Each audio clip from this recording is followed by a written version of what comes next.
అల్లూరి జిల్లా ఘాట్ రోడ్డులో ప్రమాదానికి గురైన బస్సు రెండో డ్రైవర్ ప్రసాద్ చెయ్యి విరిగింది. ప్రమాద సమయంలో తాను డ్రైవింగ్ సీట్లో లేనన్న ఆయన బ్రేకులు విఫలమయ్యాయో లేవో తనకు తెలియదన్నారు. లేదండి, అతను డ్రైవింగ్ చేస్తున్నాడు. నేను సగం దూరం తోలేసి ఇచ్చాను, అతను డ్రైవింగ్ చేస్తున్నాడు. ఇది అప్ సైడ్ అయ్యే ముందు బండి అప్ సైడ్ అయ్యే ముందు ఓ 5 మినిట్స్ కూర్చున్నానండి. బండి లేచి కూర్చొని నిద్రపోతాను, లేచి కూర్చున్నానండి. ఏం జరిగింది ఆ సమయంలో? నేను కొంచెం నిద్రమత్తులో ఉన్నానండి.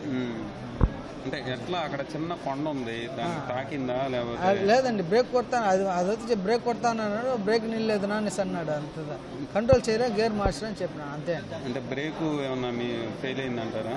లేదండి, అది అతను డ్రైవింగ్ సీట్లో అతను ఉన్నాడు, బాగానే ఉన్నిందండి. మీరు ఎలా బయటపడ్డారు దాంట్లో? ఎట్లా పడినానో బయట పడిపోయినానండి. బండి తిరగబడేటప్పుడు బయట పడిపోయినానండి. పడినప్పుడు ఈ చెయ్యి కింద ఊడినట్టుగాను ఇరిగిపోయిందండి. అంతే, ఇరిగిపోయిందండి. అది ఇక్కడ వస్తుంది కదండి, అక్కడ ఇరిగిపోయింది. చాలా నొప్పిగా.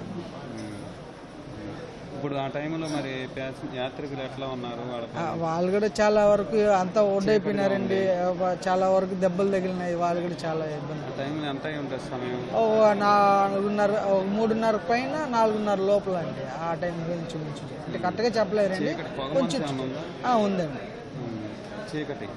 చీకటి పొగమంది. మిమ్మల్ని ఎవరు గుర్తించి మీ దగ్గరికి ఎవరు వచ్చారు? లేదండి, నేనే లేచి అందరినీ పలకరించాను.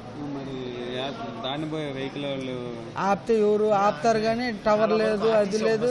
ఆర్టీసీ బస్సు వచ్చింది, కొంచెం సహాయం చేశారు, కొంచెం సహాయం చేస్తారు. అంతకుముందు ఒక వ్యాన్ వాడు వచ్చాడు, ఆ వ్యాన్ కూడా కొంచెం సహాయం చేసినాడు. కానీ మనుషులు తీయలేకపోయినారు ధైర్యం చేసి. నాకు కానీ చేయగానే బాగుంటే నేనే తీసేసేవాడిని, ఒకరినే తీసేసేవాడిని అందరిని. బయట ఆడికి 6-7 అద్దాలు పగలగొట్టి లాగేసాను. ఆడికి ఒకరి నిద్ర లాగిన, ఒక చేత లాగలేకపోతున్నాను. ఇది నొప్పి ఎక్కువ తట్టుకోలేకపోయినాను. లేదంటే నేను తీసుకొని వచ్చేసాను.